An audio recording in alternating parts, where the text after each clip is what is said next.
Well, the difficult thing this time is it's not just our movie anymore. It's owned by the entire audience. And because thankfully the first movie was very successful, there's a very high level of expectation.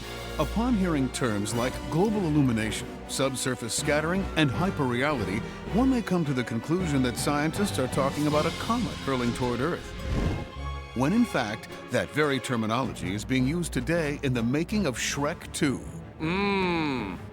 Which showcases some of the most astonishing breakthroughs ever in computer animation. Technology has advanced in a number of ways that make Shrek 2 better, bigger, more beautiful than Shrek 1. Yeah, one of the things that we're trying to do is we're trying to raise the bar, and we want to make sure that we're pushing the envelope and really delivering something new for the audiences to see. In Shrek 2, we have a lot more human characters than we had in Shrek 1.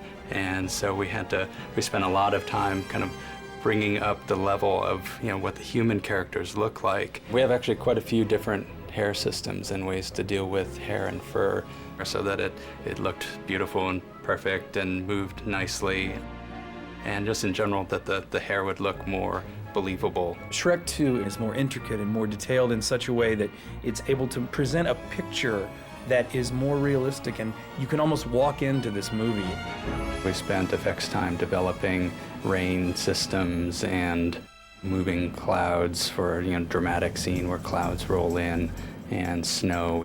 That really has helped a lot to bring this much higher level of hyper reality to our world. You don't know what it is, you just know you feel more a part of it, and that's the goal, really. There were many things that we wanted to do in the first Shrek, particularly with lighting, that just were not really achievable on the scale that we needed to achieve them. There's a lighting technique that we have developed a shader for that we call subsurface scattering, which provides a translucency level to the skin. There's another lighting technique that we call the bounce shader, and this is a form of global illumination where you simulate the way light bounces around just in general, not just in skin, but within a room.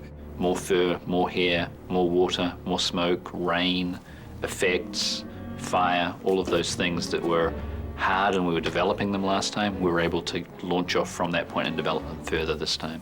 Shrek and Donkey and Puss get caught in a rainstorm and get soaked. I don't think that's ever been seen in a CG film before.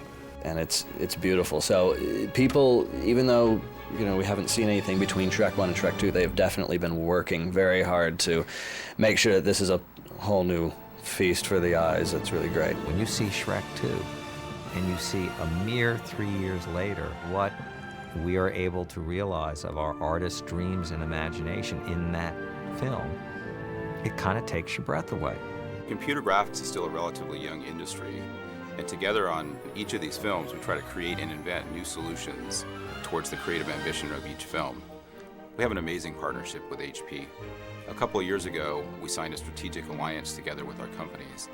I think once HP got inside and understood a lot about our work process and our thought process, our creative process, it sort of opened up, lots of opportunities. So it's really become a good two-way street. It's gonna be champagne wishes and caviar dreams from now on.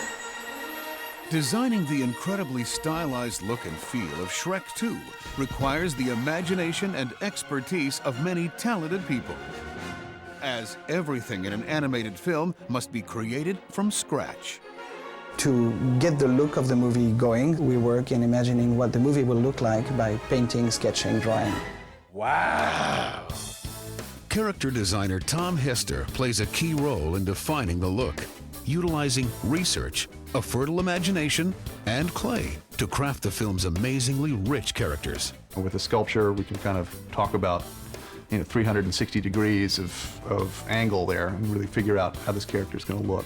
We'll do several versions. We've got like 11 versions of the king character, for instance. Let's try him heavy, let's try him skinny, let's try him with a kind of greasy look to him, and let's try all these things. But we really have to identify the character first. At that point, we'll transfer all these sculptures, send them up to PDI so that can be digitized into the computer. Well, let's explore that, shall we? Shrek 2 really, we always joke, is really like a fashion show.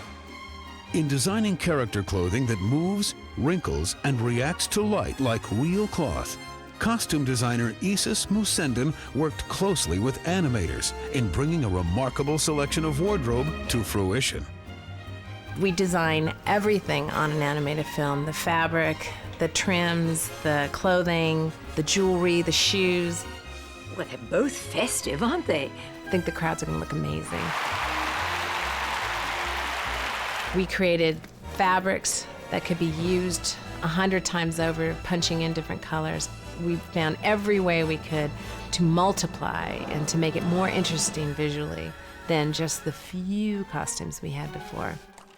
Once all the sets are built, the characters cast, and the costumes created, it's the job of the production designer and art director to oversee every little detail.